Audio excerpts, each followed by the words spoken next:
This is Pocket Watching with JT, the call-in financial talk show with certified financial planner Jayson Thornton, a real financial advisor specializing in tax and retirement planning. This is not personal financial advice. This is JT's real reaction to bad financial advice, scammer news, and your money questions. Need more? Book a free consultation at pocketwatcher.net. Now, let's go Pocket Watching. Hey, Pocket Watchers. Welcome to Pocket Watching with JT. I am certified financial planner Jayson Thornton. That means I am a real financial advisor. I'm not some fake guru just playing one on the internet. I do this in real life. At my firm, I specialize in tax and retirement planning for my clients. But on YouTube, I react to bad financial advice and scammer news. Big shout out to the over 125,000 of you who have already hit that subscribe button. I appreciate that. All right, let's get straight into the business. Here we go. Today is the day after Thanksgiving. So what better story could I react to than a story about the turkey leg hut? Gotta talk about this. Here we go. The turkey leg hut. Now, I have to openly admit that my wife, Mrs. Pocket Watcher, she is a huge fan of turkey legs. If we go anywhere where they're serving turkey legs, she's getting the turkey leg. Doesn't matter where it is. Doesn't matter. She is a huge turkey leg fan. So, she sent me the story. Other people sent me the story. And I said, I have to react to what's going on. Now, for those of you who have no idea what the turkey leg hut is, well, that was me not too long ago. So I'm going to show you a video. Hopefully it will get you up to date on what the turkey leg hut is. All right. So I want you guys to sit back, relax, and check this video out.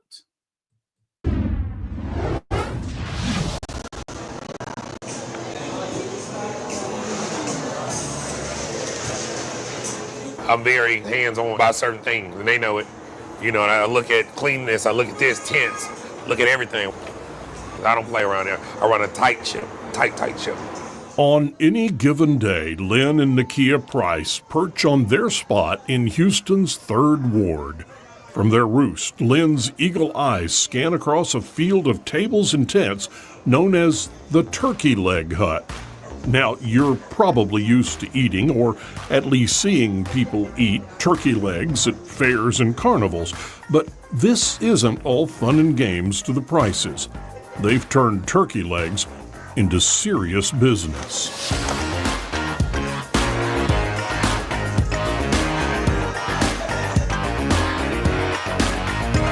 That ain't right. Here you go. It was tender to their palate, but I won't let them eat it. I see everything go out. The only thing get past me is wind. I see everything. Everybody thinks I just sit here, but I can see everything. It's the reason why I sit here. I'm at the level where I can see the top of a plate. I'm at the level where I can see a customer's face. I can be in a third tent and see if somebody frowns. Oh my God. I love it. I love how excited he is. I love it. You can go to school, you can do this, but no books could have taught us this. No books. We ran a whole kitchen with no culinary experience. How did y'all get into turkey legs? And these aren't normal turkey legs. I think turkey legs got into us. It's crazy because it's not something that we thought out to do. It was something that literally just happened. And it happened during rodeo season. We were shuttling people into the rodeo. That was our main focus at that time. And we saw all the turkey legs that were on the ground that people didn't eat from the fair. Nasty, horrible, not tender. When Nakia and Lynn saw that bad turkey legs were being thrown away at the Houston Rodeo, they took up the entrepreneur's classic rallying cry. They thought, there's got to be a better way. And with little more than trial and error, they've made their giant stuffed turkey legs the talk of the town. When we started, just by word of mouth, strictly social media. Before we knew it, it took off. And it became something that, bigger than what we could have ever imagined. It's still good. If the turkey leg hut feels like a party in the Price's backyard, That's because it is. Lynn was born in this neighborhood, and Nakia has lived here ever since she attended U of H. The Third Ward is their home, and their restaurant is much more than a way to make a living. It supports a community that is standing tall on turkey legs. My mom still stays there, grew up here. Literally used to walk this block, 14, 15 years old. Like I said, my mom's been here almost 60 years. Her parents was here 20 years. I think Almeda has probably been dear to us simply because this is where we actually met. Right here. Right here, the next block. Then on accident, just right here, literally. Yeah. Beyonce was raised, 1 mile away from here? Grew up with George Floyd right down the street as well, So this is my backyard. I've been planted here.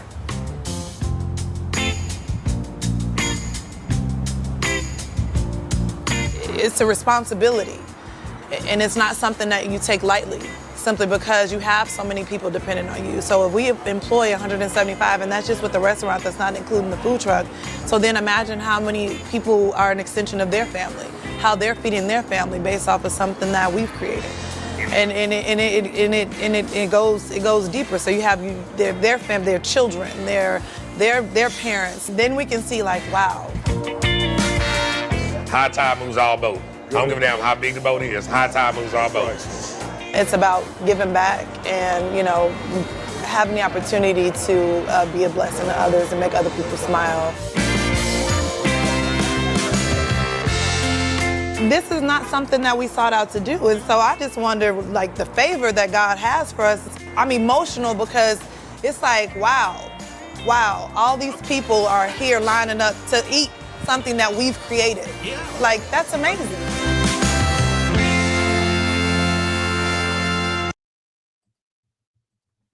All right, so no one can say enough about how amazing their product is. Now, this is how we talk in the business world. Their product, right?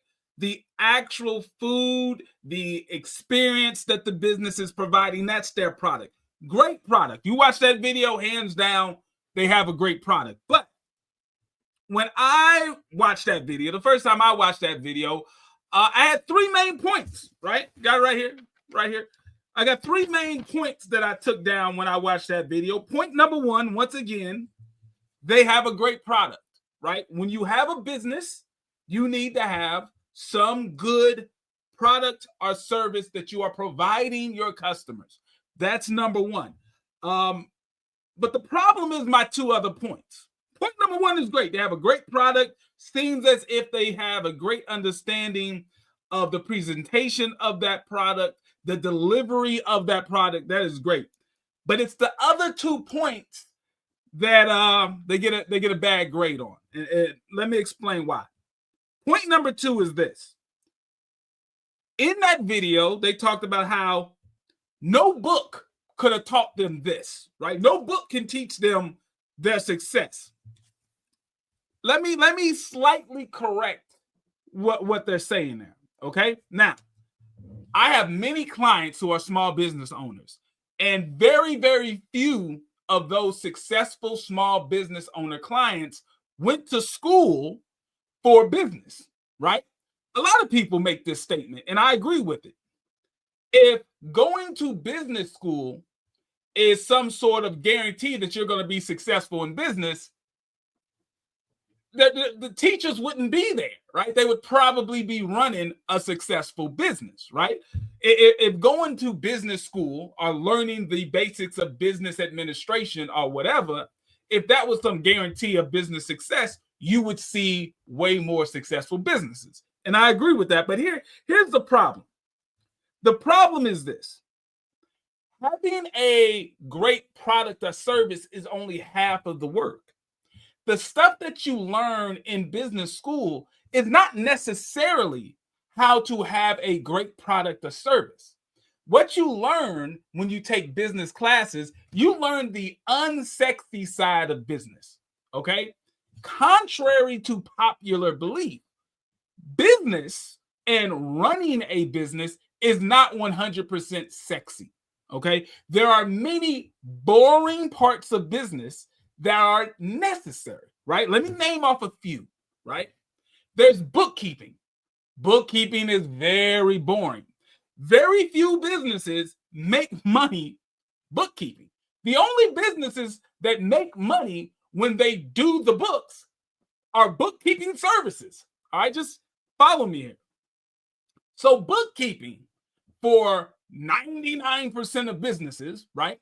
Bookkeeping does not make the company money, but it's necessary. You have to have it in place. If you do not have it in place, there's a high possibility that the company may be shut down because of poor bookkeeping. And where do you learn bookkeeping?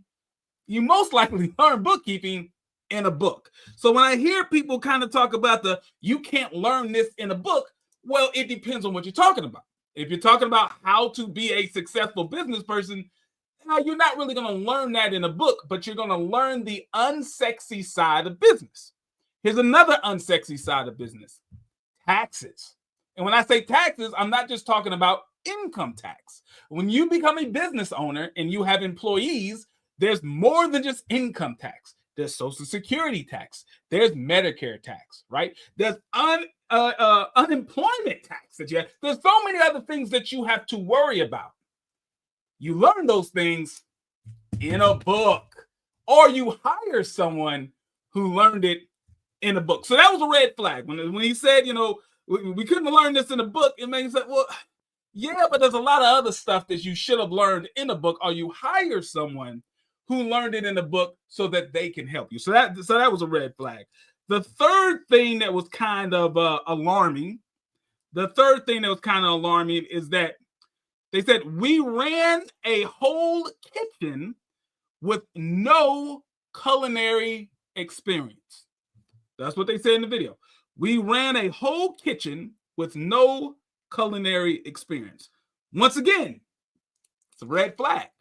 JT, why is this a red flag? All right, here's why it's a red flag. Preparing a meal in your home is different from preparing a meal in a restaurant. Preparing a meal in a restaurant has all these things, these codes, right? All these regulations that you have to keep up with, or they will shut you down. You can be the best chef in the world in your home, but when you have to do that in a restaurant environment, it changes up the game. So I just wanted to make sure that I made those points, because when you put these three things together, very popular restaurant with, someone who openly admits that they may not know the business side of business and that they have no culinary experience, when you put those things together, I'm not surprised, right? I'm not surprised when I see this, right? When this pops up. Here we go. News article. This news article is basically stating that the Turkey Leg Hut forced to shut down, right? For good, right before the holidays. Says bankruptcy, scandal, and a bitter divorce. Not looking too good. It's not looking too good. And I think the reason why it's not looking too good is because of the 2 points that I stated earlier. And I've got a couple of videos here to help illustrate this point. Check this out. Tonight with a shocking lawsuit filed against one of our city's most popular restaurants. The lawsuit against Turkey Leg Hut accuses them of not paying their grocery bills. Fox 26's Matthew Seedorf first broke this story and is outside the restaurant tonight. A lot of people surprised by this. We've all seen the lines outside Turkey Hut. This place can be packed any day of the week, but now lawsuit claims they haven't been paying some bills. Houston's most popular restaurants, known nationwide. Houston's most iconic restaurant. It's all over TikTok. Yeah, that's how I heard it. Yeah, so they told us about it. It went viral on TikTok. I told you I had to stop at Turkey Leg Hut. We've been there for the long lines. Now Turkey Leg Hut being sued, more than $1 million, accused of not paying their food vendor. I'm really surprised that, they are in this situation, considering that they're a pretty busy, high-volume restaurant. The recently filed lawsuit claims Turkey Leg has failed to pay U.S. Foods roughly $85,000 for produce sold, adding as of this date, Turkey Leg owes U.S. Foods almost $1.3 million.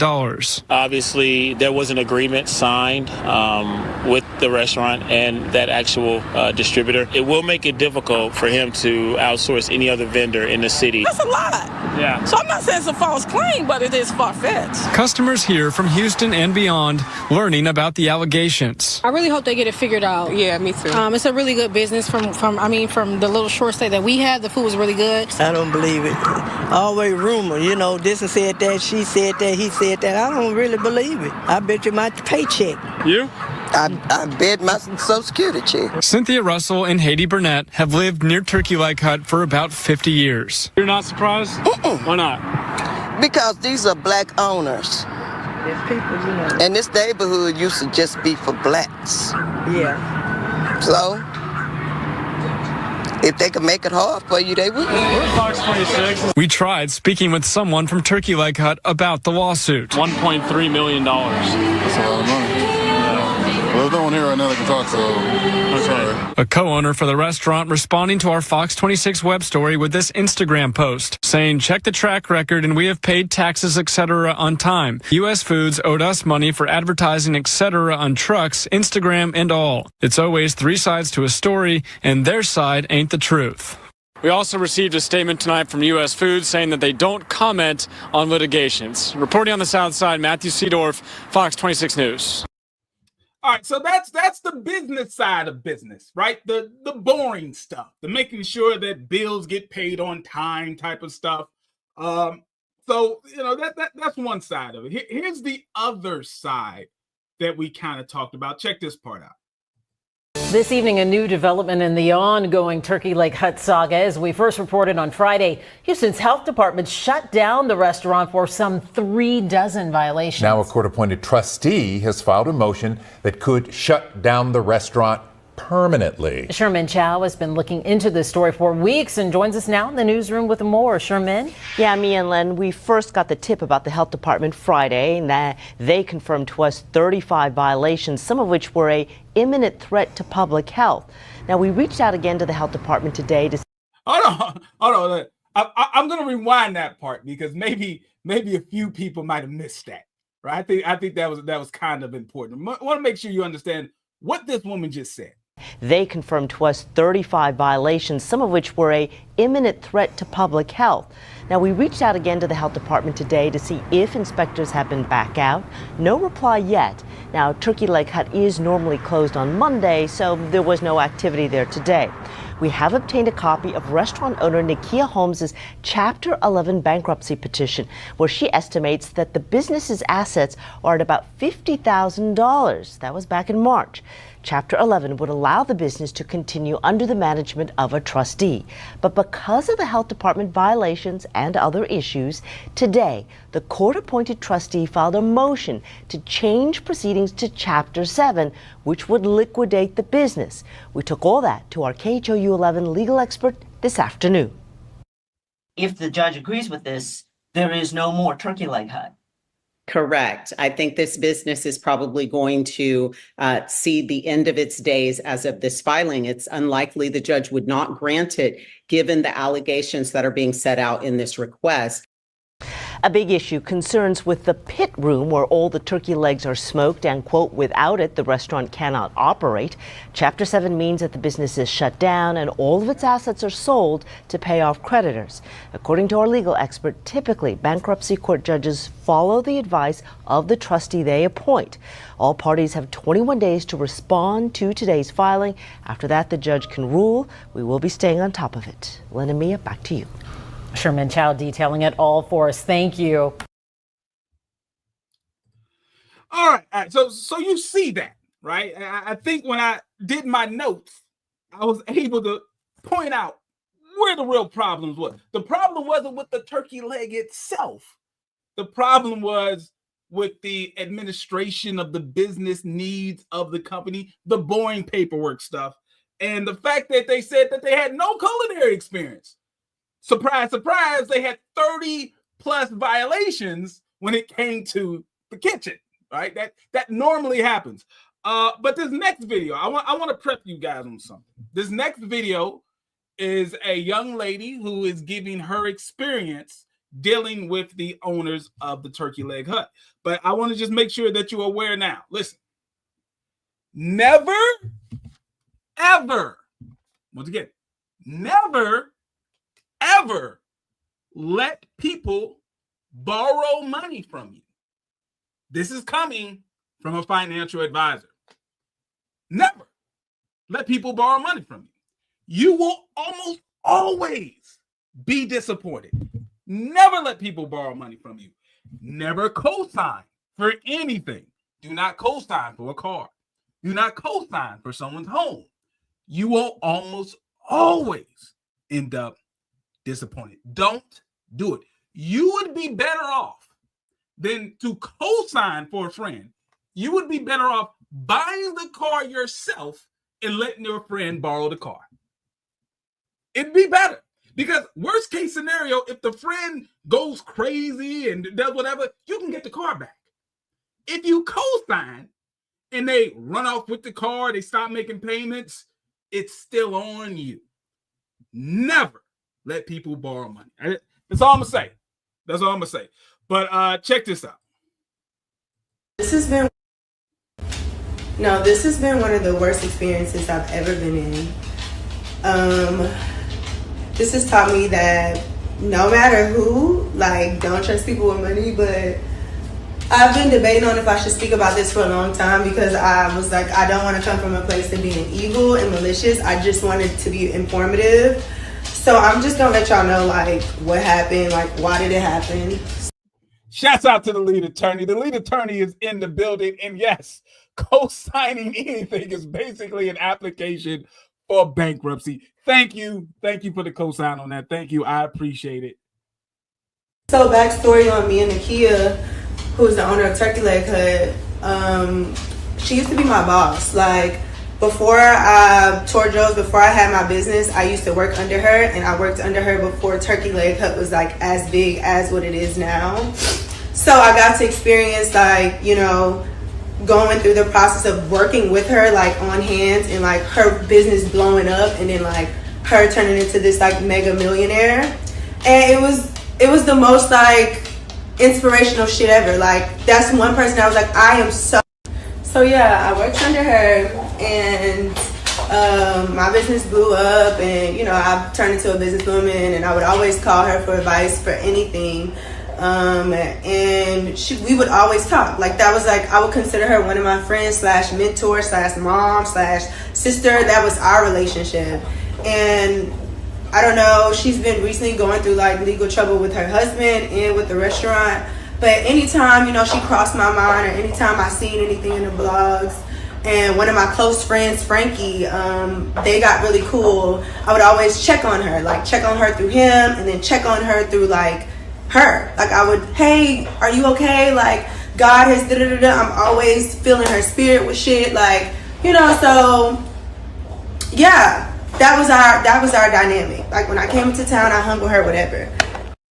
So she called me and she asked me for a favor. She was like, hey, I need a favor. I need to show this balance in my account and I'm going to give it right back to you on Tuesday. This is a Friday. So I'm going to give it right back to you on Tuesday.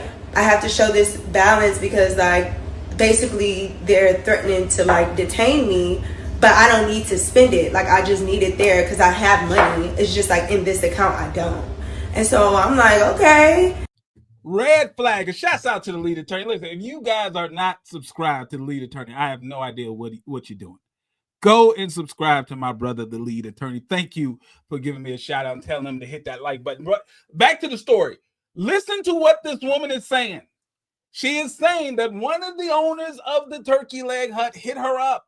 She's in the position of a mentor. That's a little bit of undue influence in my mind, but she's in the position of a mentor to this young lady.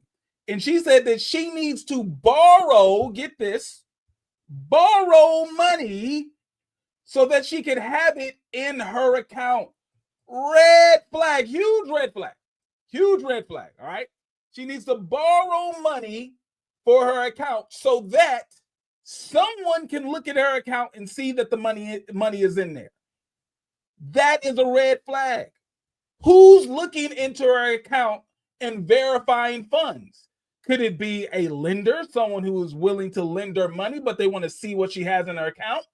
Well, if you let her borrow your money to prove to a lender the money she has, that seems like fraud.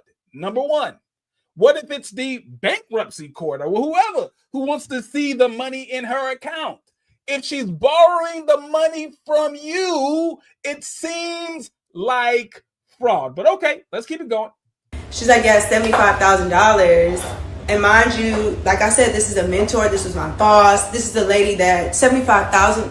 They shit that I used to work under them. So $75,000 was like a day's of work. So in my head, I'm like, okay, you know, for her to even come and ask me, you know, let me just show up where I can, because I look up to this lady and there's no way she wouldn't pay me back. Like, red flag. And listen, I'm taking calls as soon as this video is over. I'm taking calls. You can hit the link. It's pinned to the top of the chat. I want to hear from you guys, but I just want to make sure you understand. Some of you are just jumping in. This woman is giving her personal story about how the owners of the turkey leg hunt, particularly the wife, she requested that she borrowed $75,000. And yes, to the lead attorney, yes, this woman says, well, they make like $75,000 a day. So I know I can get my money back. Well, hold on there, lady. I'm going to use the very same logic that you use to say okay to the loan, to say no to the loan. Let's just think about this. She thinks it's okay to allow this woman to borrow $75,000 because they make that in a day. Well, damn it, if they make it in a day, why do they need to borrow it from you? Why can't they wait 24 hours and just put it in their own bank account so they don't have to borrow it from you? See how logically that does not make sense? They need your $75,000 for one day to show it in the bank account because they make at least $75,000 every day, so you'll get it back. That makes no sense. They couldn't wait 24 hours to show their own $75,000. They need your $75,000. Yeah. Red flag. You're not getting this money back. Like, there's no way she wouldn't pay me back, you know? So sure enough, it was a Friday and I was like, I don't think I can send it. She was like, no, call Navy Federal. I have an account. And I called Navy Federal and they sent her the money in 5 minutes. It was actually like one of those, like, I didn't call my manager. I didn't call my financial advisor. I was just being a genuine friend. Red flag. She should have called her manager. She should have called her financial advisor. She should have called her attorney. I can tell you right now, if she would have called me, even for a free consultation, if she would have called me, I would have told her, do not let her borrow the money. I was just being like, okay, she needs me, like, and I know what she's been going through. Like, she will never burn me. Like, why not? Like, she would, like, if anything, this will help me in abundance with God, shit with her, you know, just even being somebody that's there when you probably feel like you have nobody. So in my head, I'm like, wow, you know, let me just make sure I show up for her. So I have a place in New York and I have a place in Houston. And at the time I was in my place in New York and I was like, okay, I'm gonna go to Houston. Whenever I get to Houston, you know, and I didn't even ask for collateral. She was like, I know you, like, you don't, like, I can give you collateral. I was like, girl, it's gonna come right back on Tuesday. Like, I don't need to get collateral, whatever. So Tuesday rolled around and I sent her my bank information because I'm like, oh, my money is not in my account. Let me just text her. Maybe she don't have the information. And so I text her. I'm like, hey, this is the information. She was like, oh, I thought I pressed send on this message. I'm about to tag the message 1 second. All right, hold on. We want to read this. We want to read this. So pay attention to the message. Now, understand, you just allowed someone to borrow $75,000. You were told that you would get your $75,000 back on Tuesday. Tuesday comes and you don't have your money. Okay, but she does text you. Now, if I allow someone to borrow $75,000 and there's a deadline for me to get my money back, I better get a direct phone call, if not a face-to-face meeting. Don't text me while you don't have my money. You need to be seeing me face-to-face. But this is what she said. She said, I thought I sent this to you earlier. Apparently, I forgot to hit send.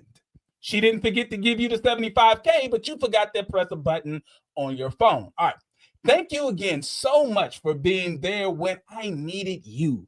Things are finally turning around, and your help has been critical in keeping the momentum. Keeping the momentum? I thought you were making 75 a day. Why did you need my 75? Okay, all right, let's keep it going. She says, we had a really good weekend with sales, and I should have no problem paying you back. Well, you already had a problem because it's Tuesday and she doesn't have her money.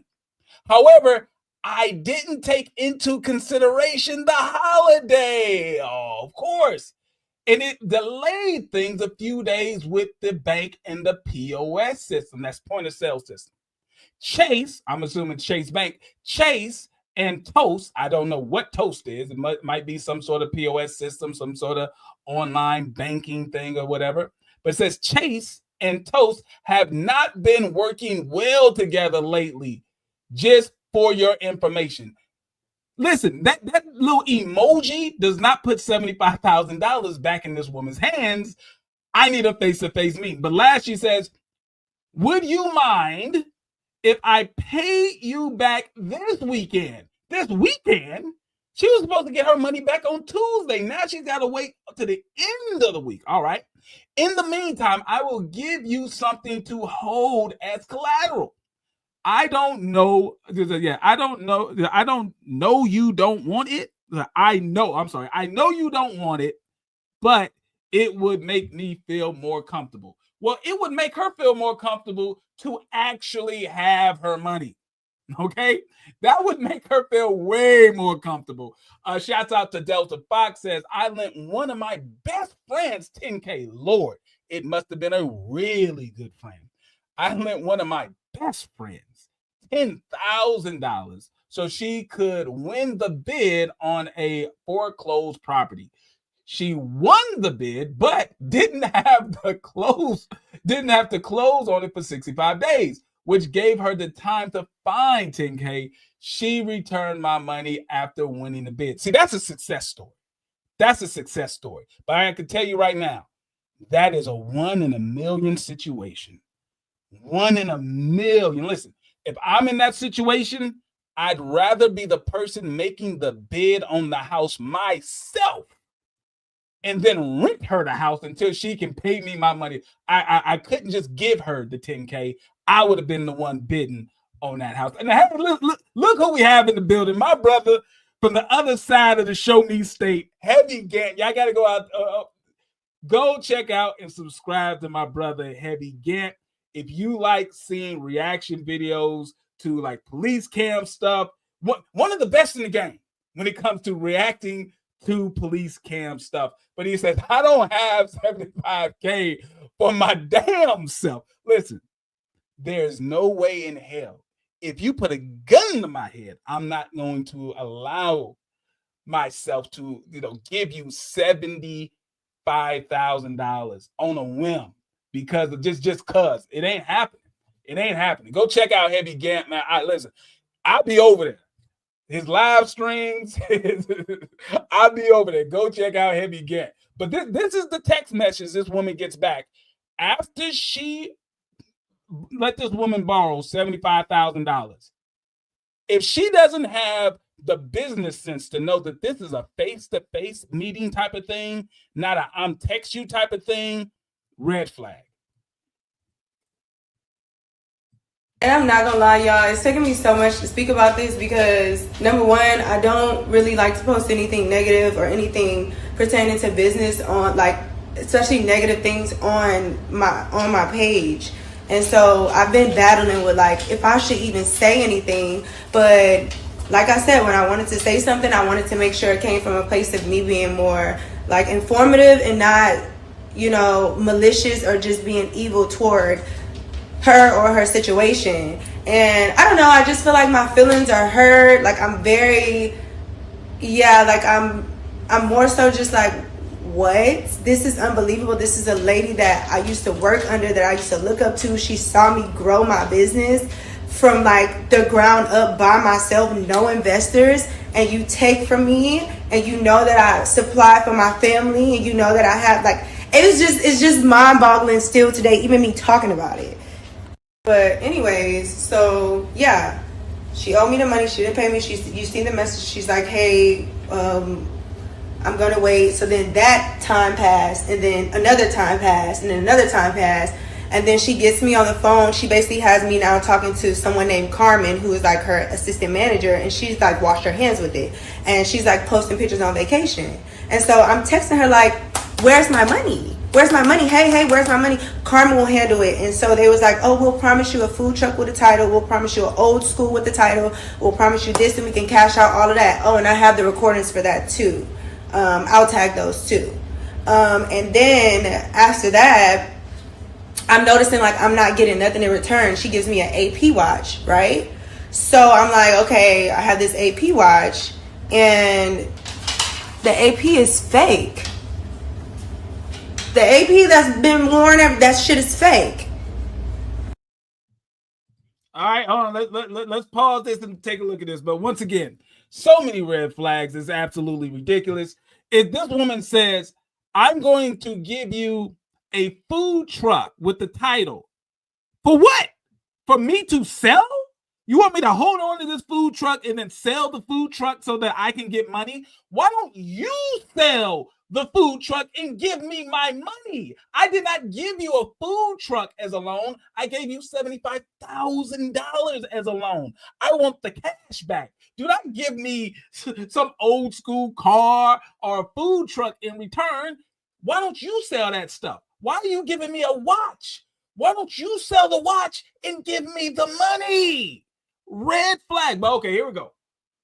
This woman is texting back and forth. She said, hey, no update? If you got to ask for an update for someone who owes you money, you ain't getting it. You ain't getting it, okay? The watch was bought to the Diamond District and multiple, not one, but multiple jewelers. And there's a problem with the face. It's titled. I guess it's titled with no papers, and the highest offer was $8,000. I didn't sell it because it is pointless. Can you connect me with Jimmy? There's too many aftermarket pieces on this watch, whatever it says, on the watch. They're saying the watch is fake. So what? So what are the next? I guess you're saying, what are the next steps? I can't go no funds from watch. I can't get no funds. Yeah, I can't get no funds for the watch. All right. This is the Turkey Leg Hut owner's reply. She says, what? The watch is fake? I purchased their watch from Jimmy. If the watch is fake, then we have a huge problem. No, woman, you have a problem. We don't have a problem. You have a problem. Give me my $75,000. She says, send me who said that, please. Send me. Like, why are you making this woman do all this leg work?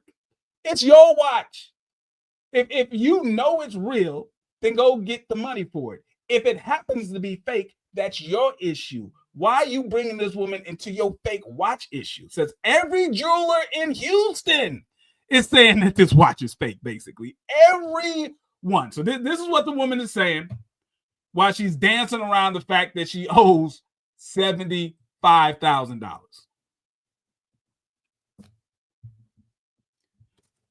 All right, there's more here. She says, this is the response from the Turkey Leg Hut owner. Says, you have not been trying to give it to Jimmy. Whoever, like, I guess Jimmy is the person who sold her the watch. And she's like, well, you're not going to Jimmy. If you go to Jimmy, I guess you're saying Jimmy will give you good money for the watch. Well, listen, woman, why don't you take it to Jimmy? Why did you give the watch to this woman in the first place? If you know Jimmy is going to give you good money for the watch, Why didn't you just get the money for the watch and give this woman who you owe her money? That's a red flag. Okay, she said, you giving me and Carmen the runaround. Hold on, you owe her money. How's she giving you the runaround? I sent you screenshots of messages for me to get it to him. Why does she have to take the watch to Jimmy? Why don't you take? Okay, let's see what happens. Oh Lord, listen. This is way too much texting for $75,000. This is a face-to-face conversation. It says, we had the watch, then you picked it up, thinking someone was trying to mess you over. Then we communicate and tell you the jeweler is ready for the watch. Had a buyer for the watch, I guess well over $50,000. I paid for the watch, and then the time to meet him passed. This is all crazy. What are you? All right, listen. I got to cam back up for this because this is. I'm saying this from the bottom of my heart. All right, and I'm taking calls in a second. Hit the link. There's people back there already. Hit the link. I'm taking calls after this, but this is from the bottom of the pocket watcher's heart. You never let people borrow money. Do you see the hoops that this woman is making her friend jump through to get her money back? She borrowed $75,000, according to this story. She borrowed $75,000. She's supposed to pay the money back in less than a week, few days. That time passes. She then starts to give this woman stuff to hold on to. The title and the keys to a food truck. What the hell is this woman supposed to do with a food truck? She's not in the food industry. So what is she going to do with a food truck? She gives her a watch. She claims the watch is worth over $50,000. She even knows the person that she should take the watch to get the $50,000. This has to be a lie. Because if you knew the person who would give you $50,000 for that watch, why give her a watch? Why not get the $50,000? Give your friend the $50,000. Now you only owe her $20,000. That seems like a clear lie. To me, maybe I'm dumb. But it seems like a clear lie. Because if you had the know-how to turn that watch into $50,000, why didn't you do it yourself? This is too much. This is way too much texting. I did not know. This is too much texting for $50,000 or for $75,000. What's the reply? Okay, she says, I'm not going to lie. I've been trying to be patient with you, but this is becoming ridiculous. It was ridiculous after the very first Tuesday when you didn't get your money back. It was ridiculous when she asked you for $75,000, but she's supposed to be a multimillionaire. That was ridiculous. Says, I sent you my money in under 5 minutes. And the way I'm getting treated and the loopholes that I have to go through to get my funds to take care of my business and family is crazy. I just want my money. I don't want to deal with watch problems. Absolutely not. You shouldn't be dealing with watch problems. You should have the cash in your hand. Okay, so she gives me a watch and she gives me her car, right? And the car is like it's a Mercedes, like GT63. So I have it parked, whatever. And the watch, I'm figuring out this is not collateral because it's not worth anything. Y'all see the messages. And so I'm like, oh my God, this car. And I get in the car. I basically talked to Frankie right one night. We drunk. He's been like super weird about this whole thing, by the way. But like one night we got drunk and I was like emotional. So I'm telling him, I'm like, bro, I can't believe she's doing this to me. And he's just like, I was like, I don't know what to do. I'm probably gonna have to sue her. He's like, yeah, don't do that.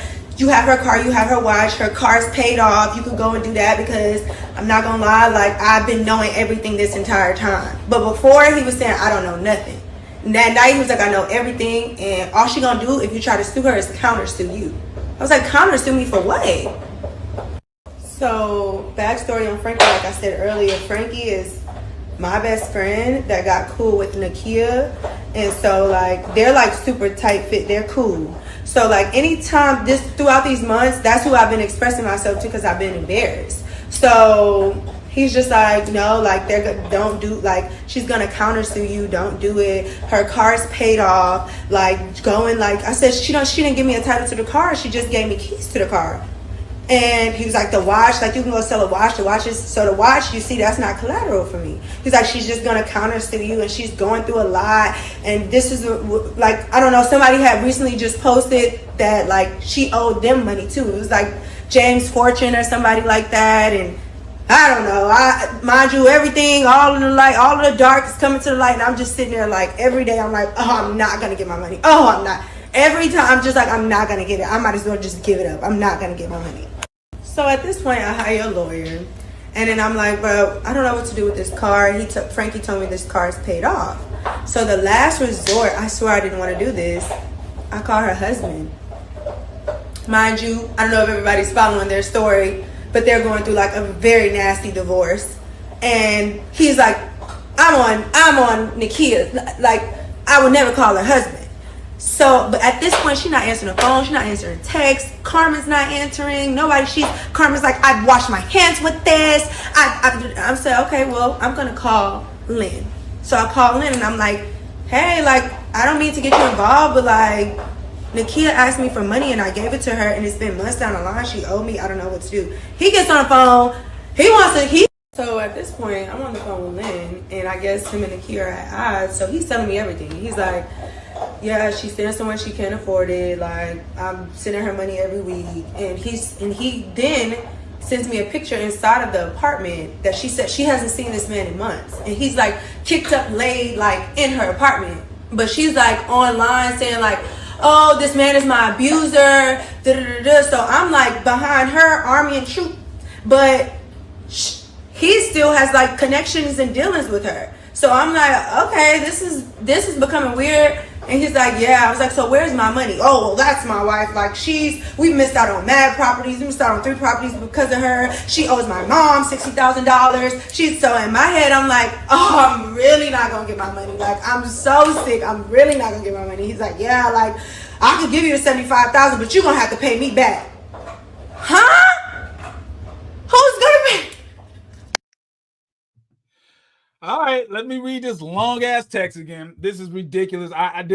You owe me $75,000. There's no way that you're texting me. You are seeing me face to face. We're gonna be nose to nose. But okay. It says, hey, Toriana, I'm Carmen. I intended to reach out earlier, but was delayed by hearings and meetings. So I guess maybe this is an attorney because she's got hearings and meetings.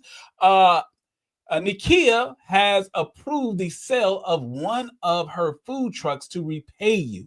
She should have did this before. I have no idea why she's waiting for this, but is very concerned about the delay and wants to provide collateral worth twice the loan amount to reassure you.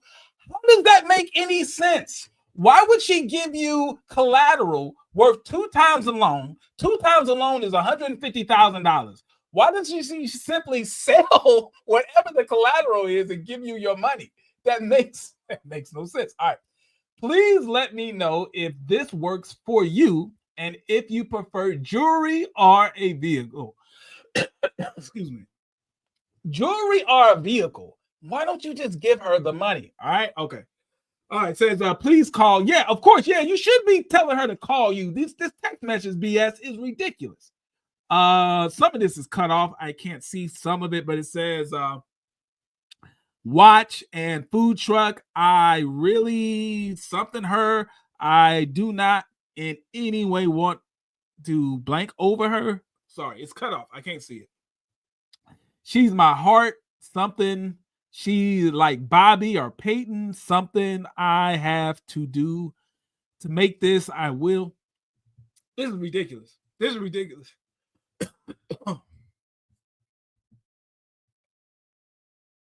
This is too much. I'm not reading all of this. Listen. I'm going to pause the video right now for the people who are watching. You can read it yourself, but I could tell you basically what it says. This is bullshit. She should just get her money. Period. Like I said before, I am the main supplier for my family. So it's like, I need taxes. I need my money back. This is a whole annual year. Like, I need my money. So I search up and I'm like, let me just see the information on this car.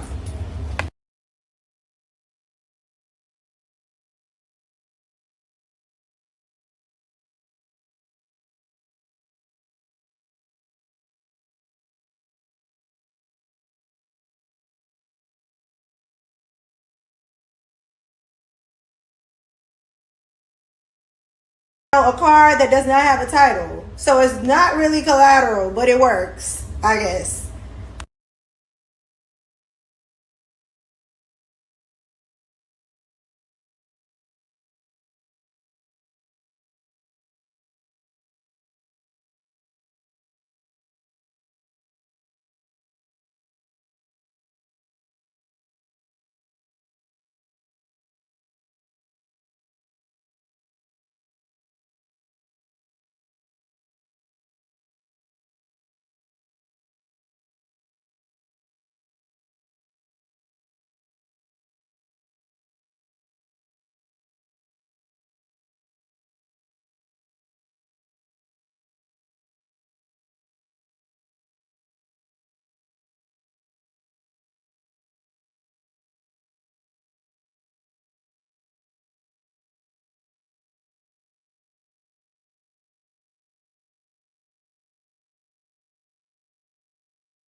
Okay, Pocket Watchers, we want to hear from you. It's time to call in. Just hit the link pinned in the chat.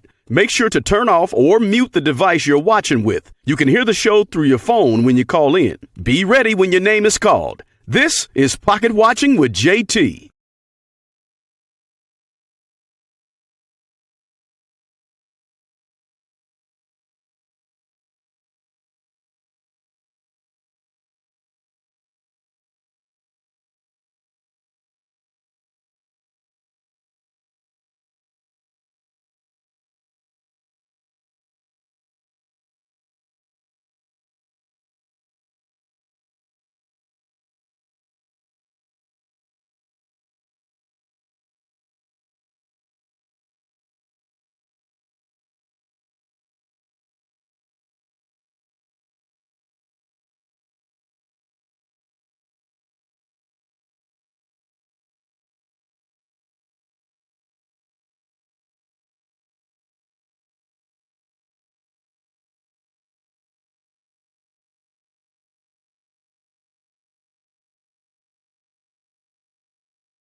Young, you live on the air with Pocket Watching with JT. What's going on? Hey, what's going on, JT? Hey, man, I got a few things. I got a few things to say today, man. First thing I I want want to to hear it. say, yeah, first thing I want to say is, man, I done been to Turkey Leg Hut twice. Every time I went to Houston, I done went against my will. I will say that. Second thing I want to say is, often people will try to play on your love for them, and they'll try to use that to manipulate you to do things for them. I feel like it's always a game when people try to ask you for huge favors like that. But that's another story that's neither here nor there. And the last thing I want to say is I done been in that situation right there where I done trusted somebody. They asked me to borrow a ridiculous amount of money. And I gave it to them thinking, okay, this gonna be our outcome. You know what I'm saying? We gonna get a return on our investment. Oh, And so slow it down. Slow it down. I need more detail. So they came to you and you said a ridiculous amount of money. Give me a range. I mean, What's a ridiculous amount of I money? ain't gonna say ridiculous, but for me at the time, I was 24. My aunt, I was living with my aunt. I had just came home from college, or I was getting ready to come home from college, Uh-huh. and we was talking about getting a house together and everything, and she was breaking down the prices to me, and I was like, all right, cool, I can help with this, and so I ended up writing. I was supposed to give her $10,000, but I ended up giving her 8, because I used the other two on my That's a girlfriend. significant amount of money, especially you just was getting out of school. We're talking about 8,000. Okay, she. Yeah, that I was a want to good know chunk of what's my the savings pitch? at the time. That was a What's the great. pitch? Like this is supposed to be an investment. Now it was more like we gonna be a family type thing, and the reason it sold me so much. Yeah, the reason it sold me so much. I know it sounds ridiculous, but I had lost my mom when I was 16, and I didn't have my father in my life, so she kind of really stepped in. So I'm thinking based off her intervention in my life that what we had going on was gonna be a real thing. Cause we from Miami, man. You know, living on your own down there ain't that cheap. So Right. we was gonna get us a crib together, and it was gonna be more of like a family income where we got a combined income. Excuse me. Everybody doing good and stuff like that. But it ain't work out that way. Man, my auntie took that money and went to Colombia and got her teeth done, man. I was devastated. Stop it. I'm so serious, bruh. She got the veneers on, huh? She She got the shaved veneers, down but the little bitty teeth that she had left, and she then still slapped got on them some to this veneers. day. It's so crazy because she had braces in her mouth, so I ain't understand why she did that. And it's crazy. I laugh at it too when I look back on it. Like, man, she really finessed me, boy. She finessed the hell out of me. But shit, you live and you learn. But I also another thing too I wanted to say is, man, one thing I learned is when people ask you for, excuse me, a ridiculous amount of money like that, dog, they might be plotting on you in some way. I feel like this young lady was preyed upon. I Mhm. feel like whoever that owner, whatever her name is, she kind of preyed upon this girl's naivety and her influence on her. Yeah, because remember, she said that Nakia, I believe, Nakia was like a mentor to her. That's an Yeah, imbalance of a relationship. Whenever there's an imbalance of a relationship, you she have to held be some power. extremely careful on your interactions because if the relationship was even, I can tell you right now, she probably would have said, "Nah, that don't make any sense." But Nah, it's because she facts. didn't want to let her mentor down, she gave her $75,000. I mean, I can't ever imagine that. I could be the richest man in the world. I don't know. Especially if you like if we have that type of relationship, like you said, where you kind of got, the powers it shifted, man, it's like you guilt tripping me. Yep. It's like it's not really an option for me to give you this money. It's like I'm being forced to give it to you, even though you making it optional. You get me? Yeah, because if you say no, then all of a sudden they're gonna talk about all they did for you. Mm-hmm. With all I did for you, you can't just let me borrow measly 75,000. I'm gonna give you the money back like tomorrow. What's the problem? They start hearing all of that, man. See, that's when the a-hole of JT comes out, and it's just like I'm not afraid of hurting your feelings as long as money stay in my pocket. Because Nah, at the end of the exactly. day, my father taught me this: if you let them borrow money, the only thing that's gonna happen is that y'all gonna fall out. Y'all gonna fall out, Ooh, period. ooh, that's the So the biggest best thing. thing is don't let them borrow money, and hopefully you don't fall out, or you fall out because you didn't let them borrow money. Either Nah, way, you're that's gonna be real. okay. Absolutely, that's real. Your daddy ain't tell you nothing wrong, man. Money is the root of all evil. Man. But that's about the lust, the greed for money, right? I mean, money within itself can solve a lot of problems, but Oh, it's no that doubt. lust and greed for money that corrupts. Yeah, man. I don't know what to say about our generation either. Everybody want to put on an image, so they rather do the most low down things. Oh yeah, and let's be clear. Listen, I wasn't a big turkey leg hunt like guy. Like I didn't really know the story, but in the day or two that I was researching this story, I can tell you like right now there was a whole lot of stunting for the gram that was Oh going on. yeah. I could not tell. Listen, I could not tell based on the Instagram post that they were doing bad. They were doing Listen, a whole lot of stunting for the gram. listen, JT. Like I said earlier, I done been there twice, man. The first time I been there, I seen the husband and I seen the wife. The husband, a big light skinned dude. That dude big as hell, man. Yeah, I seen I that. saw a picture of him choking somebody up. So yeah, he's not a small He guy. a massive dude, big Shaq looking mug. But hey, now I saw him it's a gas station, dog. And I'm gonna leave this. And I ain't trying to attack this brother's character at all. But it was just one thing that I noticed that I ain't really like. We was at a similar gas station. It wasn't too far from the turkey leg hut. And dog, I remember we was filling up. I was with my peoples, and then he pulled up in his Rolls Royce, and there was like a homeless lady there. And then he was like, "Come fill this tank up, bitch." And I was like, "Whoa." I was like, maybe the culture in Texas is a little different because, like, I'm from Florida, man. I'm from Miami, so I look at things a lot different. And I grew up respecting people. You feel me?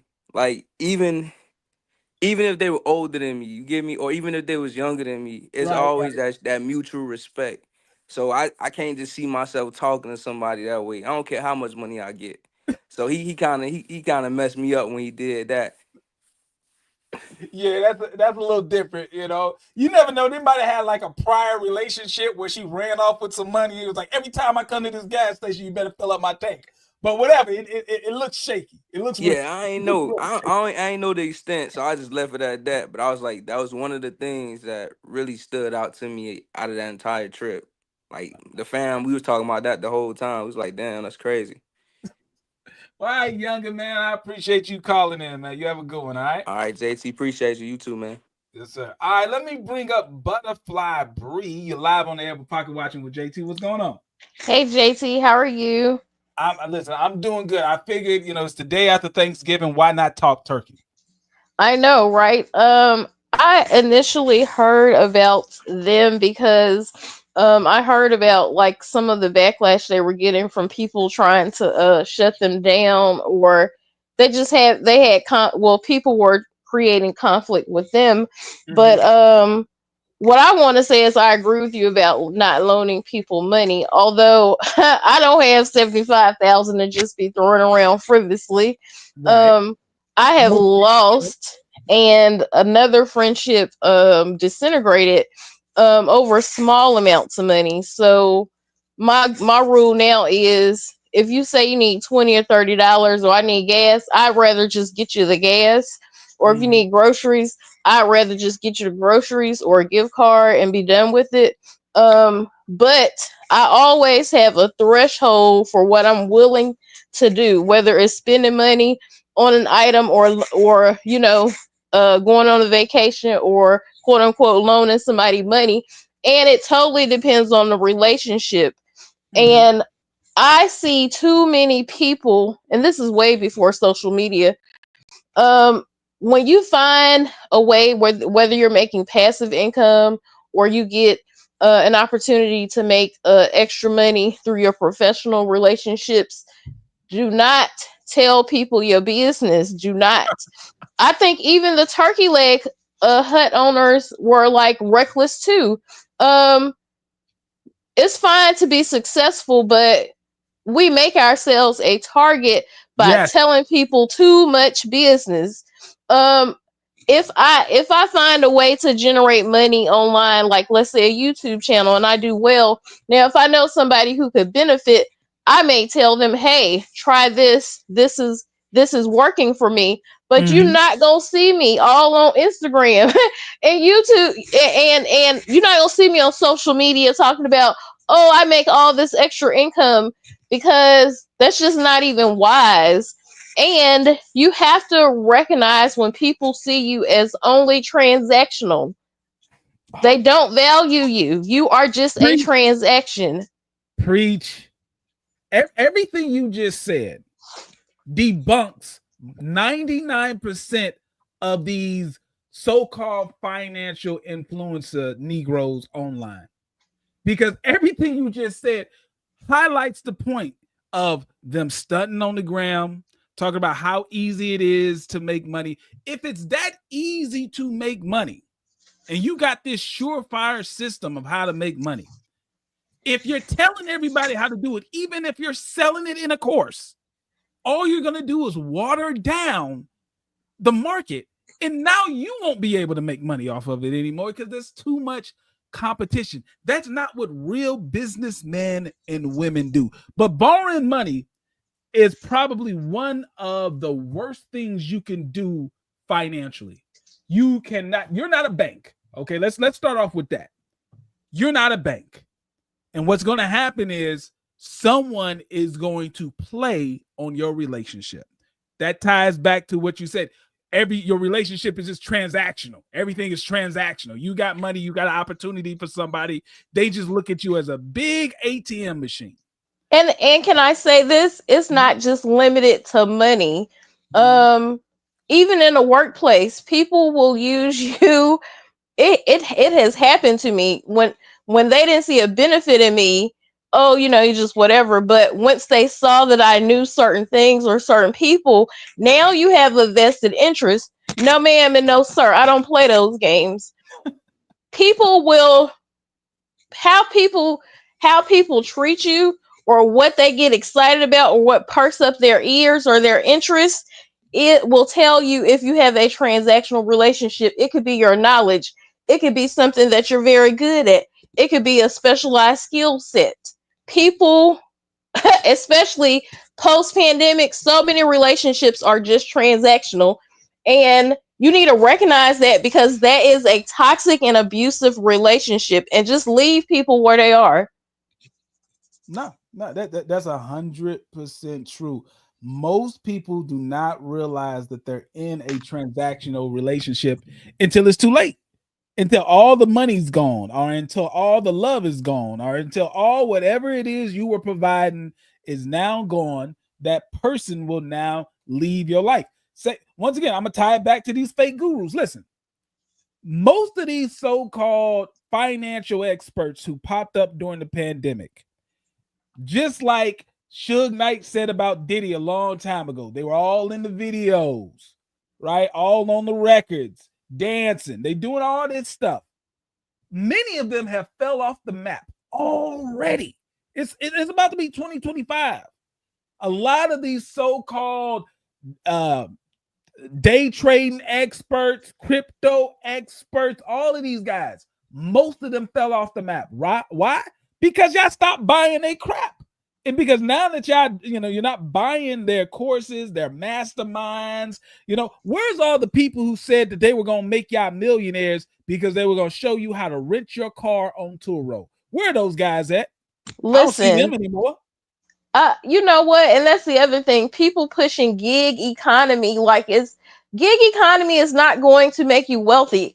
I tried driving for Uber and Lyft for a short time, and quite frankly, it just wasn't worth it.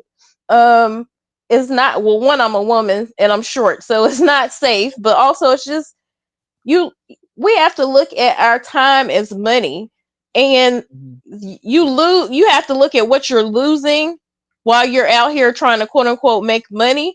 And sometimes the time that we lose is way more valuable a lot of times than the money we're so-called making. It's just not a good use of time. It's just not.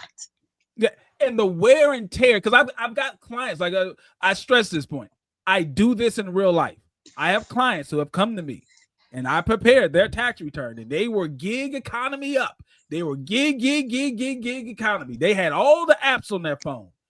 They almost never make money. When we account for the wear and tear and the depreciation on their vehicle, and most of these people do not have the money to have two vehicles. They don't have like, oh, this is my regular car, and this is the car that I do gig stuff in. They are driving around in their real car, and they are barely making money. Like, if they're profitable at the tune of maybe $20,000. But when you look at, like you said, the hours that they put into it, it doesn't account for minimum wage. And then they also have to deal with the taxes, because now you're self-employed. You have to deal with the taxes that are associated with that. So it's like, if you're not prepared for it, you're better off just getting a good job. Yes, and the additional liability, because you don't know who the hell you put in your car. You can, like, this happened to me years ago. I had a slight fender bender, and this woman went through all the freaking dramatics. Oh, my head. Oh, my back. Oh, my this. She was getting that whiplash check. Oh, yes. She's calling Morgan and Morgan. No, but what was funny is my insurance company was like, "Girl, we know she full of but we gonna get her this little $2,000-3,000 and tell her to get the hell on."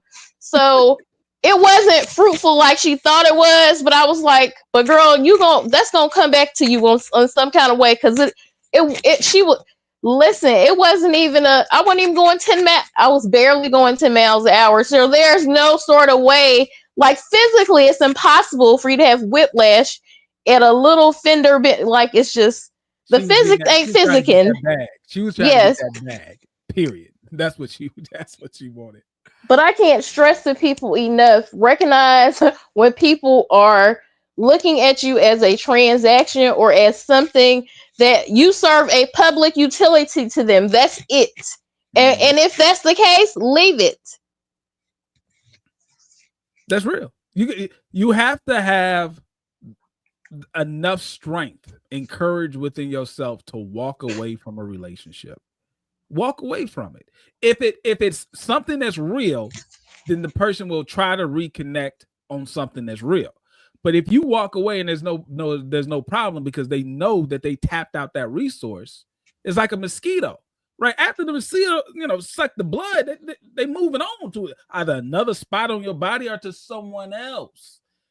They're not there for any type of meaningful relationship. They're getting what they want and they're leaving. Yes. Period. All right, so, Butterfly, Brie, any last I appreciate you for covering this topic. This was so needed. Oh, yeah. Thank you for calling in. You're welcome back anytime, all right? All right. All right. We got D. Ruffin. This isn't David Ruffin, right? We got D. Ruffin in the building. What's going on? What's going on, brother? Yes, sir. I want to hear from you. Yeah. I don't know if you ever heard the saying, it's a full-time job to stay sucker-free. That woman played off of I forgot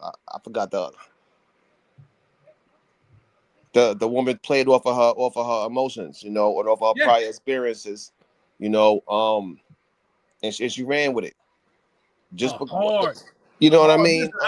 I was struggling reading those text messages, but just imagine you give a person $75,000. You're told that you would get the money back in days, right? In days. The day comes when you're supposed to get the money. It was a Tuesday, apparently. You're supposed to get the money on the Tuesday. The woman who borrowed the money knows she's not getting this money. She knew she wasn't getting that money on Monday. Let's keep it real. Right? Let's keep it real. She knew on Monday that she was not going to have this woman's money on Tuesday. But the day comes, and what does she do? She sends a text. Not only does she send a text, but here's the bigger problem. She forgets to hit send on the text. So the woman had to address her about her money first. Yeah, then she conveniently forgot. She's addressing me about the money I owe her. Let me now send the text, or let me resend the text because I forgot. Woman, if you are not knocking on my door and meeting me face to face about a $75,000 loan that you're not paying me back when you said you were, you better put on your boxing gloves at that point. All day. You might not even get that. If she's lucky, you might not get the gloves. You got to go bare knuckle for that. Right. That's crazy. You supposed to be a millionaire. The text message within itself is an insult. Right. If you a millionaire, you asking me for $75,000. That's like $750 to you. That's red flags all day. All day. I don't know. It's not what you get. This is a lesson to everybody. It's not what you get. Don't look up to people that say, like you said earlier, all these influences, all that cap. Yeah. It's not what you make, it's what you can keep.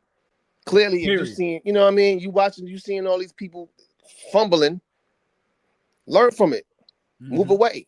Who are you to help them? They was in position. They're no longer in position. You're still trying to get there. Why would you?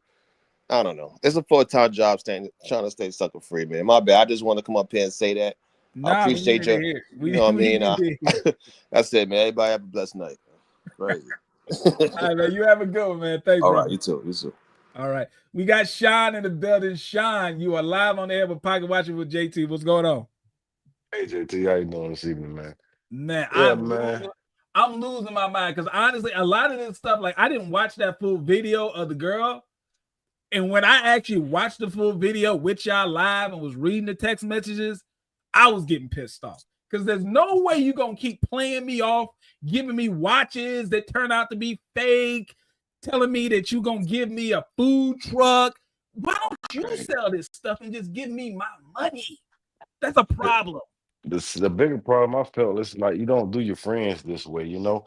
I felt if she would have just had a a heart-to-heart conversation with her friend and told her she was in some kind of financial difficulty, I'm sure she could have figured out a way. She could have paid her back. If she was making, they say 20, 50 a week, whatever they was making, she could have gave her back 10 grand a week or 10 grand every 2 weeks to kind of make some They kind of said they were making recompense for that. 75. They were grossing 75 a day.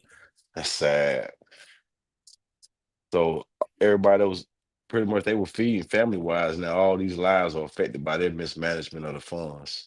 Yeah, I saw another video. Like I didn't even want to pull this in because the video would be so long. But they were talking about how employees allegations that employees weren't getting paid, like their checks was coming up late. Oh wow, this was destined to fail. I think it's just the end result of just karma coming back around and bite people in the butt. Man, but it's due, but it's unfair to the woman.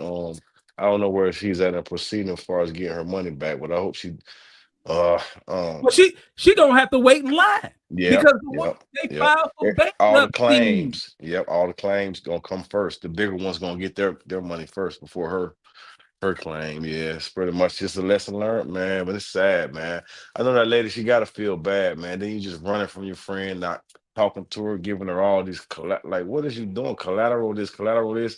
It's like at some point, yeah, it's bad, man. There was one text message. I just looked at it real quick, but it looked as if that text message said that she was going to give her the keys and the title of some car. I think it was a Mercedes that was supposed to be worth like almost 200,000 or something crazy like that. Like to me, it's like you're spitting in my face, telling me that you're going to give me a car that's worth $200,000 as collateral while you work on giving me my 75. Exactly. If you don't turn this car in and give me my 75, like that's the issue. And I can tell you right now, the car is not worth that much. Because if the car was, she would have just got. Why didn't she get a loan on the car? Why did she ask me for money? You see what I'm saying? Like, that's how my mind works. If you got all of this collateral that's worth all of this money, but your friend me to borrow your friend's money, your friend's money was never needed. Yeah, your friend's money was never needed, and that's you took advantage of a good person's heart. Exactly, because if she had all of this collateral, worst case scenario, she could have went to a pawn shop and she just needed $75,000 for the day. Right. She could have went to any bank, any reputable bank, and said, "Listen, I've got a food truck. The food truck is worth $120,000. It's all paid off. I just need a line of credit of $75,000 real quick for a day. I'll flip it, give it back, whatever." Right? Yeah. She didn't do that. She went to a person who she knew she had influence over I believe she could manipulate to give her that money. That's right, because she could go and talk to those white people in those banks about that kind of money. They're gonna know your paperwork not right, your business financial transactions ain't right for the last couple of years. You got to at least have 2 years of financials. Yeah, and I forgot the whole thing to me, I believe, is fraud because she needed the money to prove that she had funds for something else. Exactly. So her friend fell somewhere along the path and just a long line of her fraudulent activity. Yep. That's what it sounds like. Yeah. That's what it sounds like. Because if you have to prove to a bank, because I've been in a lot of situations myself and for my clients, yes, some institution, be it a lender or the government, they're going to request proof that you have certain funds that are available. They don't just check and see if you got the money in the bank. They're going to ask questions like, where did the money come from? Exactly. And normally, if you say the money came from some kind of loan, it disqualifies the funds. Right. The funds don't count if you got a loan. They want to know where you got the money from, and it should be through some sort of means of earned income or an investment that you cash revenue or something like that. Wow. She's in a position where I think she was trying to defraud someone else by showing proof that she had money in an account that she didn't have, and she roped her friend into it. That's sad. Yeah, man. Well, It's ridiculous. people get what they deserve, man. In life, that's how it goes, I guess. Thanks, man, for taking my words, man. You have a good night. Hey, man, you have a good night yourself. We got one last caller. We got Frank in the building. Hey, Jesse, can you hear me? Yes, sir. Whatever you're listening to, turn that down and listen straight to the phone. Is this better? I don't hear myself. No, I do hear myself. Whatever you're listening to, just put that up. Just listen straight to the phone. Yeah, I'm in the chat room. All right, well, take a pause from the chat room because you're loud on air. No, I'm in the. Okay, I don't know how to do this. I clicked the link in the chat and it brought me to the studio. All right, this is what I'm gonna do. I'm gonna let you talk, and I'm gonna put myself on mute so I don't hear myself no more. Okay? Okay, sorry about that. Yeah, so what I was going to say is that when it comes to dealing with money, we as Black people, we have to like separate emotion from take emotion out of business, because what happened to her is that she considered Nakia as a mentor, and she was emotionally attached. But as soon as the money got involved, she should have put on her business hat and actually analyze the situation objectively and ask herself if this was a good transaction, which it turned out not to be.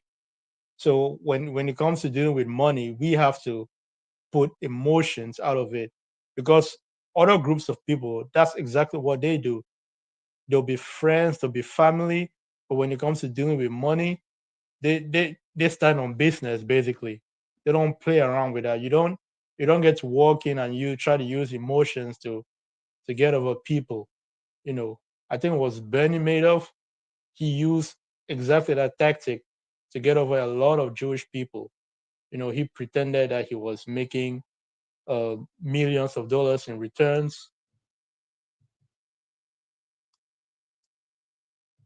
Yeah, I had to drop you down, Frank, because I didn't want to hear myself. I'm gonna bring you back up, Frank. But so when it came to Bernie Madoff had a very slick, manipulative way of getting investors.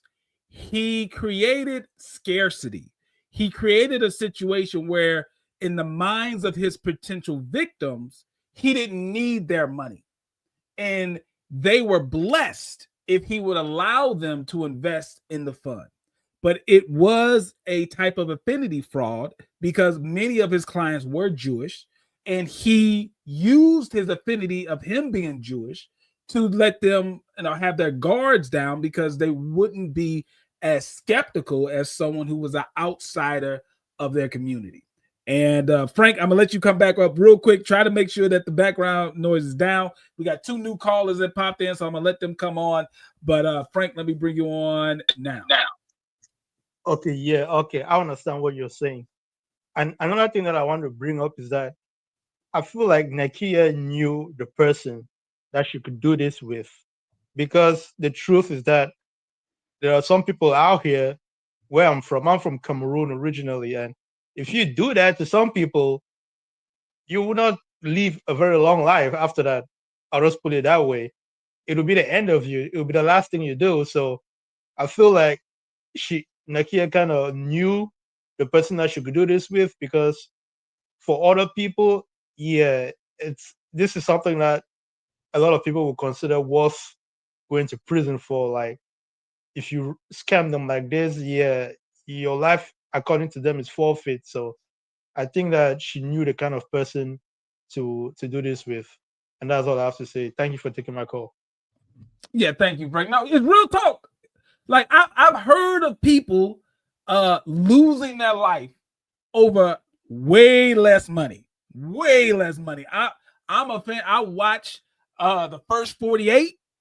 I saw an episode of the first 48. Man, someone lost their life over like $200.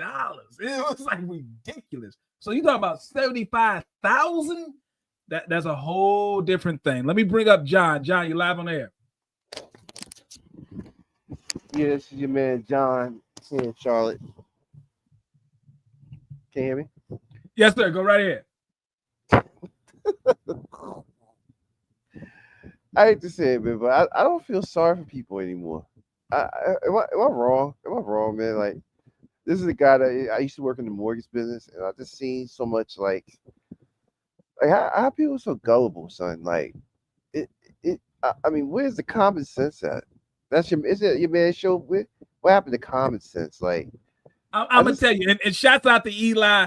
If you guys want to really get some good infos on crypto stuff, I'm not a big crypto guy, but Eli swears by it and he does a lot of research. So if you want to hear the other side when it comes to crypto and someone who I believe is an expert in what he knows, go check out What Happened to Common Sense with my brother Eli. But okay, what happened to common sense in the sense of what you're talking about, and how do people become victims? I can tell you how a person becomes a victim. A person becomes a victim not because they're slow or because that this person is just stupid or whatever. They become a victim most of the time because they were targeted by a person who provided something that they needed in that moment. Everyone can be a victim of a scam. It just has to be the right place and the right time. In this particular woman's story, what I get out of this is she recently became successful in business. If you watch her whole video, she talks about how she used to work for this couple. She used to work for them. She saw them rise and become successful. She then said that she was mentored by this woman, and now she reached some level of success, right? You have some level of success if you're able to send somebody $75,000 off of a 5-minute conversation. You have some level of success, okay? And she feels as if she owes this woman for some level of the success that she had. So now she sees her mentor in a spot of need. And she wants to play the role of, I'm going to help you the same way that you helped me. So to me, Nakia saw a woman in a situation where she knew her mentee wanted to play a role in her life the same way she did. And she capitalized on it. Because I can tell you right now, if I would have hit the young lady up and asked her for 75 racks, she would have said no to me. That's what I'm saying, son. It's like 75 racks. Like, no, number one, I guess because of my lending background, the whole story. Because, like, for instance, I used to do bank statement loans, right? One of the things that we would do is when we would see a large deposit, we would disqualify the deposit. No. I need you to expound upon that, because that's kind of what I was alluding to about when they looked at your money and they want to know where the money came from. Expound on why when a lender or anyone, when they look at your bank statements and they see some big deposit, why would that be a red flag? Because of money laundering and a whole host of other things. So, for instance, I did non-prime loans, and so they've actually made a comeback. They're non-agency, and so it was a good program. So we would have people who, instead of using stated income, we would treat them as full documentation using 12 or 24 months, sometimes as little as 6 months of bank statements.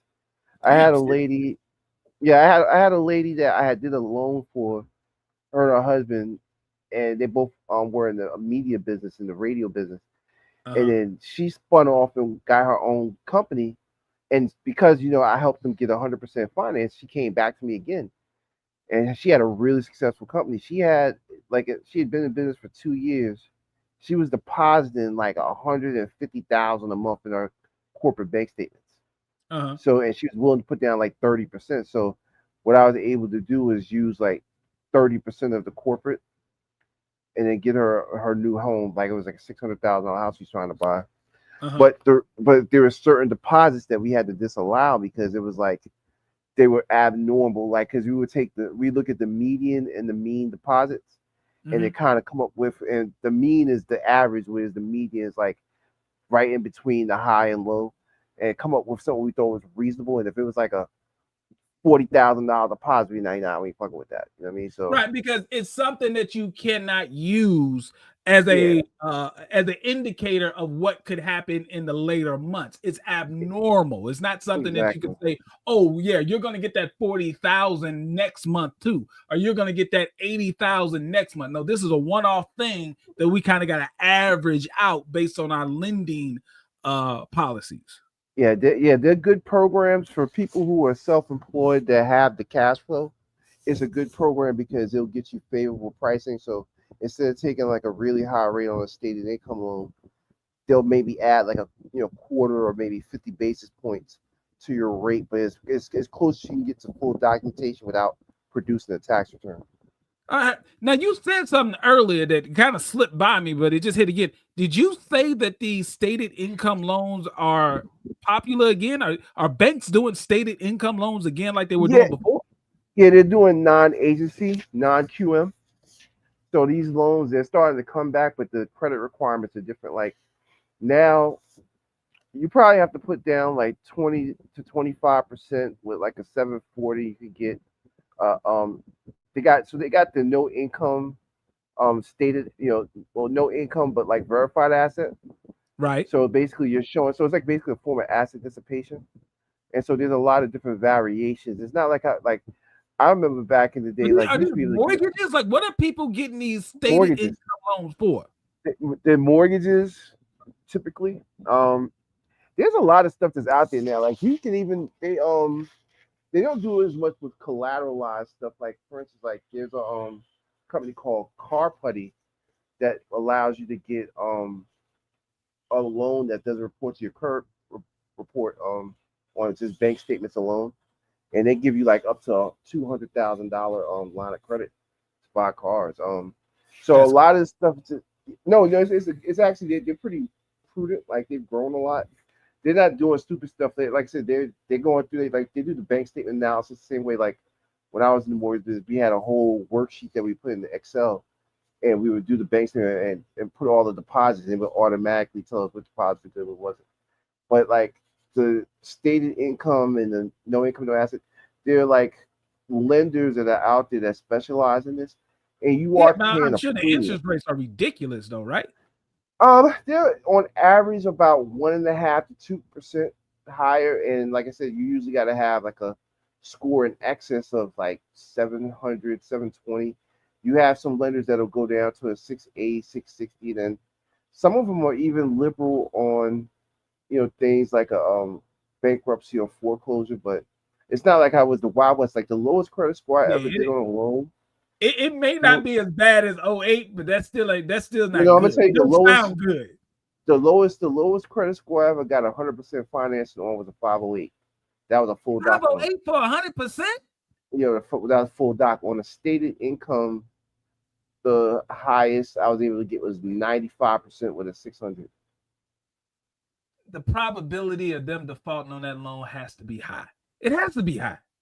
Yeah, because what they were doing is, because I used to work at Countrywide, and like they would securitize the loan, and what they would do is certain loans they would shelf.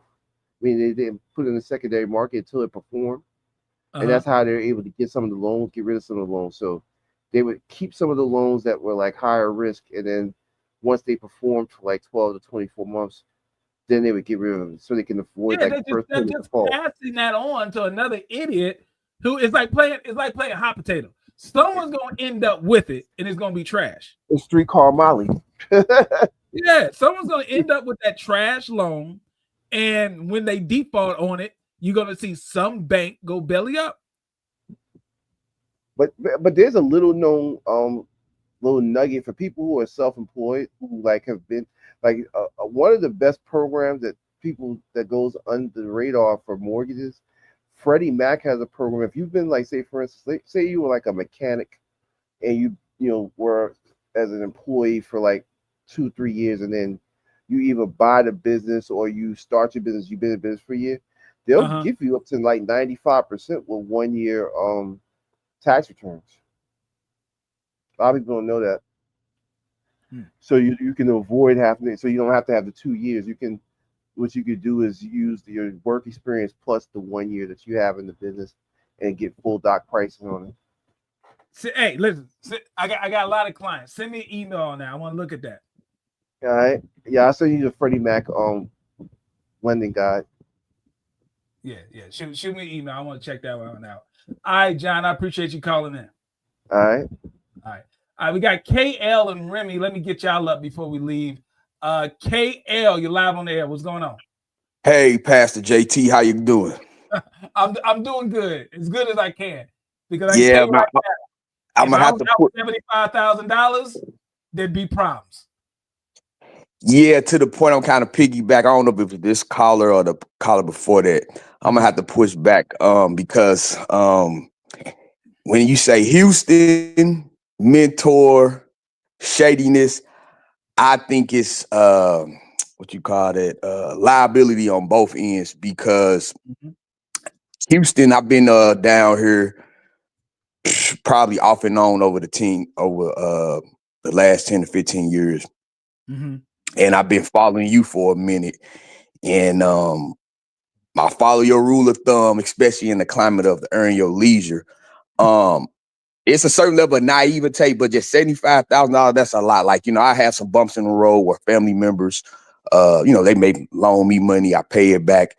And those type of people who have money, like they say, hey, I need to borrow this amount of money. People who I know, and I'm talking about these are professional people, they wouldn't even put you in that type of situation, right?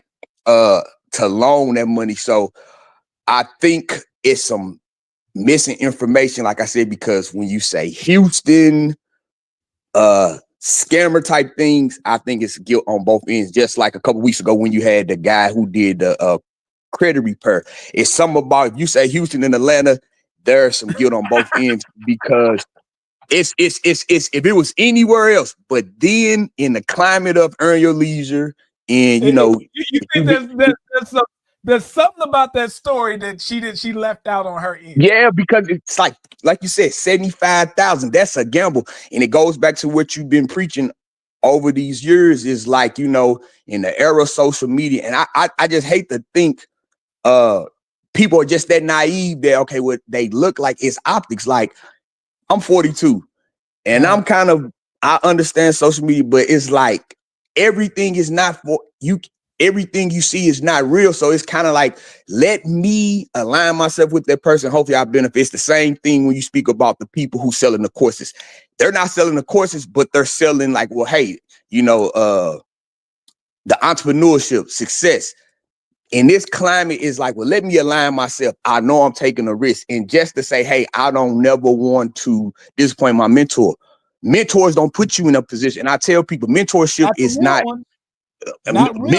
real mentors will never put you in a position like, because the only thing you're going to pay for is the time. Meaning like, hey, when they tell you like, hey, I'm going to give you some nuggets, long as you doing your due diligence, it's kind of like apprenticeship. If I was a corporate, as long as you doing your due diligence, I'm gonna be hands-on, I'm gonna give you my undivided attention.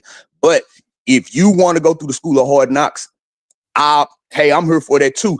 It's never that situation. That's how I know, like, following you and just common sense and the information you share, I'm like, it doesn't add up. And like I said, I keep coming back to it. I don't want to sound like a broken record. When you say Houston, Atlanta, but more so just Houston, because the climate. And I know people who practice law, and I called in a couple weeks ago, and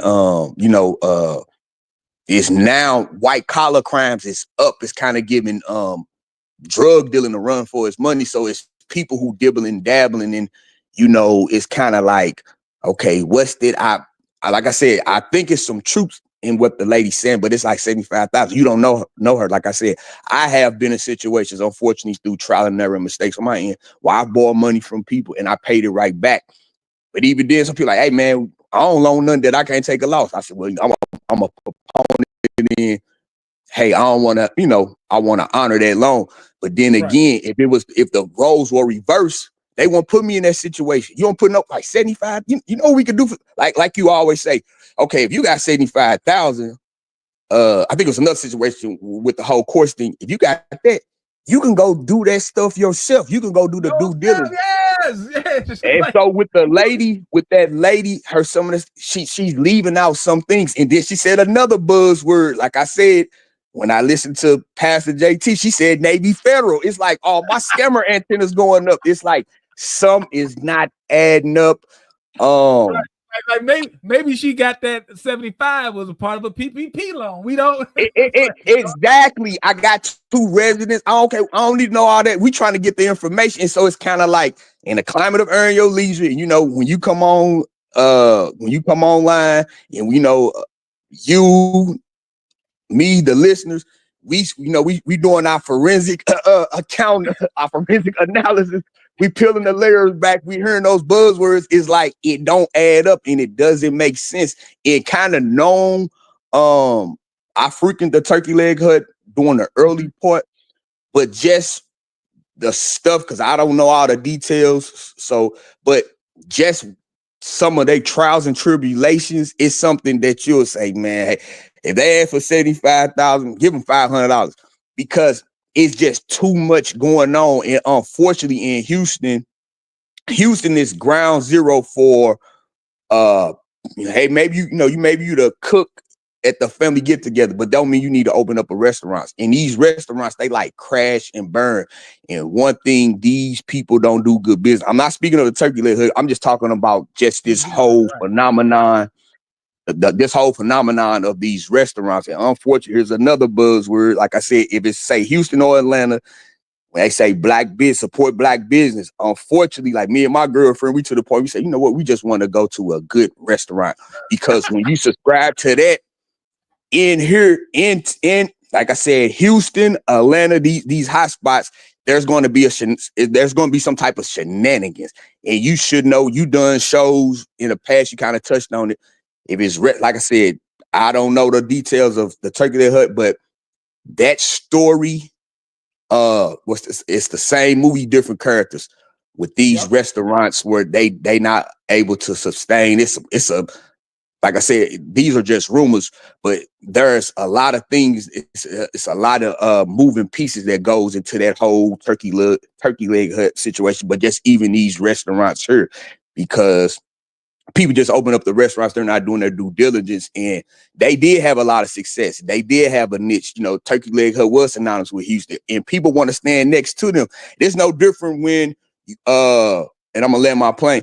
It's no different than when you hear these stories of these rappers saying they promote this on Instagram, like, hey, I'm looking for new artists to do work, knowing that they're gonna take these people money and they're not gonna do anything good with them. So wherever that scammer playbook, one day maybe you can find it and we can unpack it and educate the people. But it's certain terms and words. I don't care. I've been following you for years. It's a lot of people that's doing the good work like you, where you giving those people those telltale things. But then again, as you always say, if it's too good to be true, it's probably not true. I'm gonna land my plane. And thank you, man. Look forward to going to church again when you come back home. Thank you, my brother. I appreciate it. Hey, we got Remy and Travis coming up next. But hey, I just got to talk on that. Restaurants. Being an owner of a restaurant is probably one of the hardest industries to get into. I don't know what it is, but I have met so many people who aspire to own a restaurant. It is crazy. There's so many moving pieces to owning and operating a restaurant that you really have to think twice, 3 times, 10 times before you start a restaurant. Because like the brother said, you can be the best cook at the barbecue. That does not mean that you should also own a restaurant. In the earlier video that I showed of the Turkey Leg Hut, they talked about how they were running a kitchen with no culinary experience.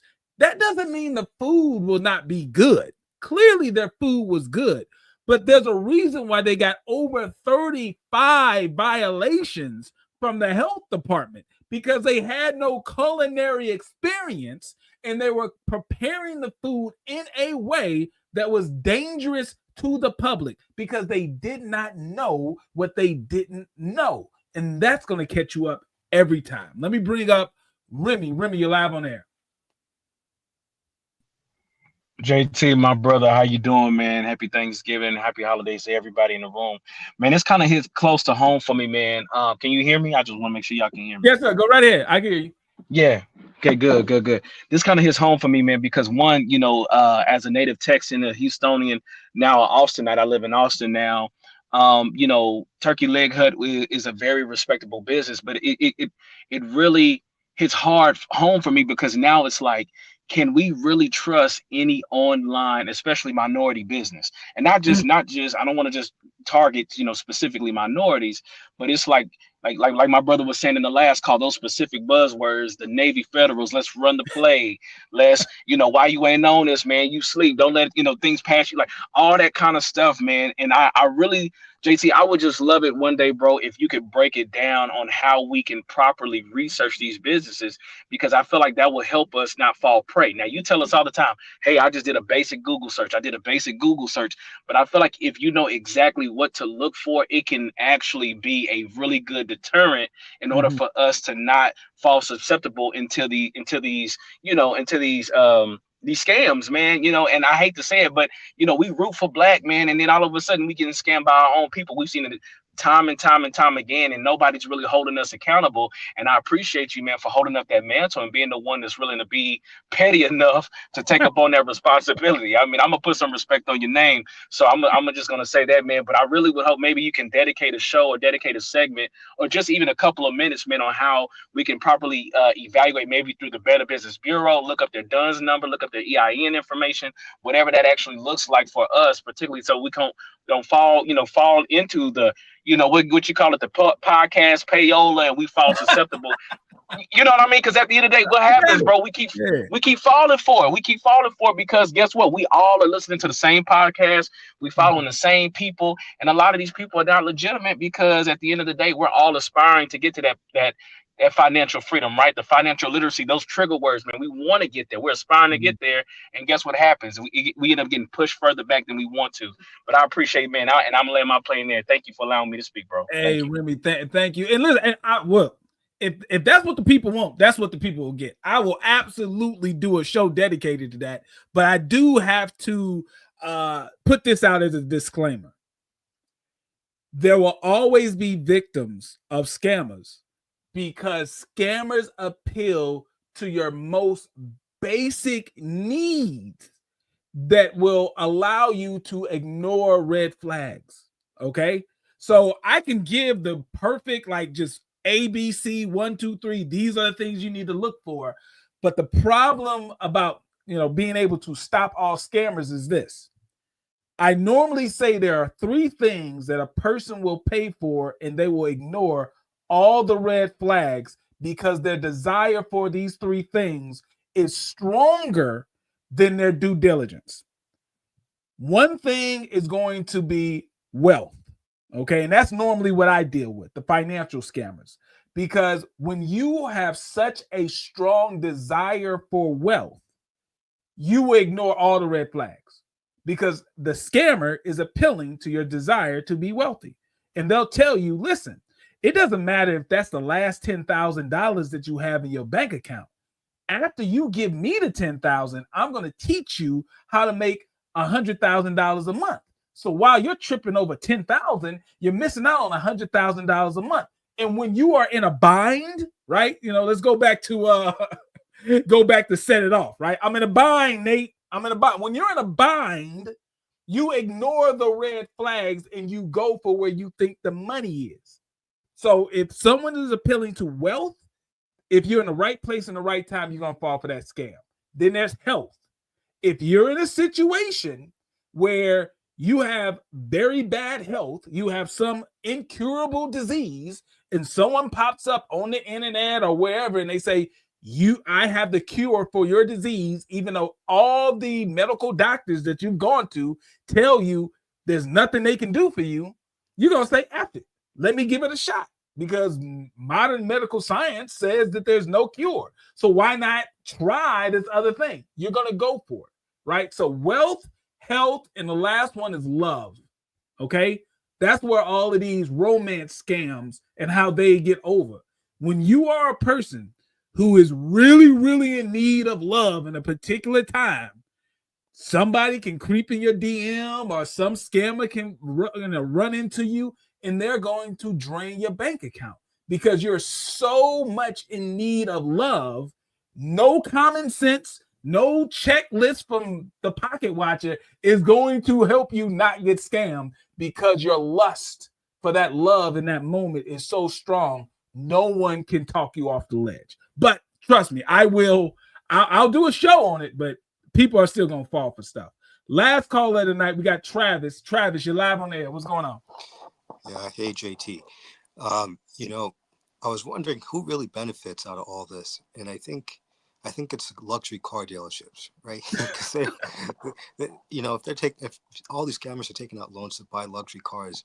Or lease them. We can't forget that a lot of them are leasing them too. That's true. If they lease, I guess they aren't making out that well. But they're probably the ones who are getting all the money. But on a more serious note, I think the problem is that people, they just don't do an extra step of thinking, right? Like, if someone's asking you for $75,000 and, they're telling you that they have the money, why are they coming to you, right? Because in a couple of days too, bro. Like, think about that, Travis. I come to you and say, listen, I need to borrow $75,000. I only need it for like 2 or 3 days. I'd be like, well, Negro, wait 2 or 3 days and give it to yourself. Yeah. It's just 2 or 3. If it's just 2 or 3 days, give it to yourself. Yeah. So, I think someone earlier said that they don't feel bad. And I don't feel bad for the woman because, I mean, if you were smart enough to earn that much money, then, you got to realize that you made a bad decision to lose it. And I can't feel bad for you. It's tough. I'm still, listen, as an actual financial advisor, people call me up all the time, right? And, you can get a free consultation, phone consultation. You call up my office. I have no products to sell you guys. There's nothing that, if you do a free consultation, you have to then buy this, and that. People just call up and do a free consultation with my office and we never talk again, right?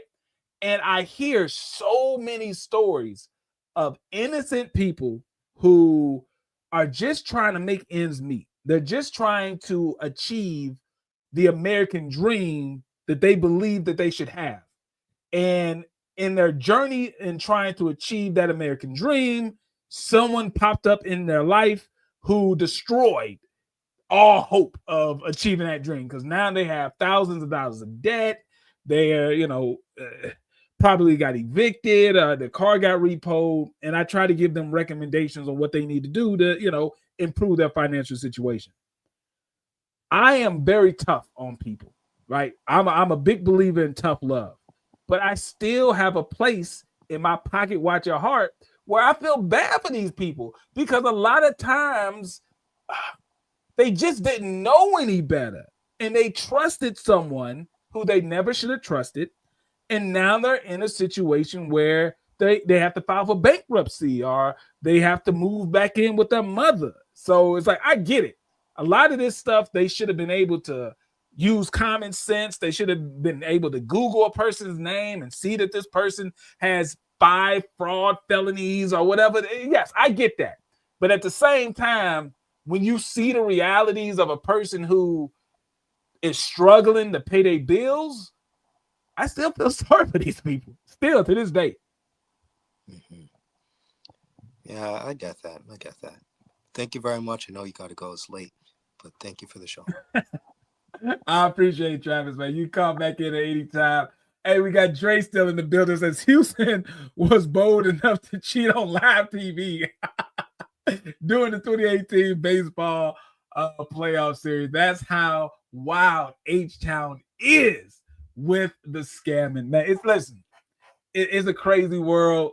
I appreciate you guys hanging out with your brother, right? Your pocket watching brother the day after Thanksgiving. We had nearly 2,000 people popping in and out of this live stream.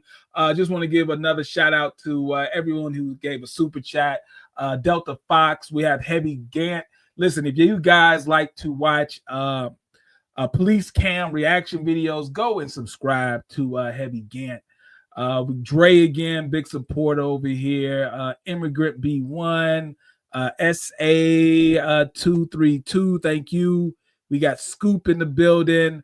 One of my moderators, Philip Sadiq, thank you. Scoop again, and Dre. And we also had an appearance from my brother, the lead attorney. He hopped in. So I just want to say thank you to all you guys. I appreciate it. Most likely, sometime this week, I'm going to do a special live stream for my channel members. We're probably going to be watching some PPP loan scammers, and we're going to have a conversation. It's a members-only live stream that I try to do once or twice a month for the people who support the content. It's 99 cents a month for the channel membership, and it gives you an opportunity, because it's a private live stream. I take time to pause and answer people's questions live on the air about their personal financial stuff.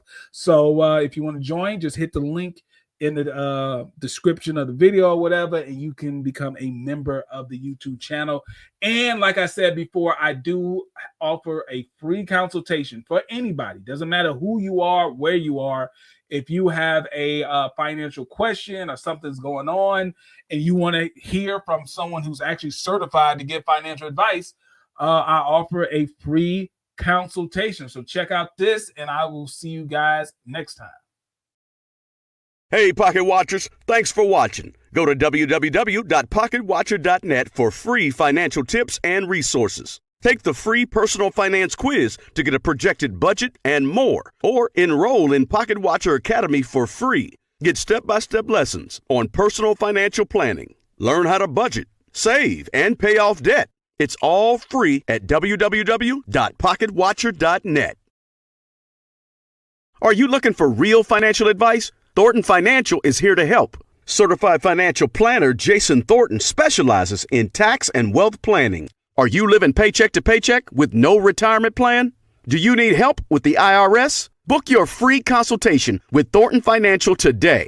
Budgeting, savings, debt management, and retirement. Even tax debt settlements. Get the advice you need to live your best life. Book your free consultation appointment today. Go to www.thornton-financial.com.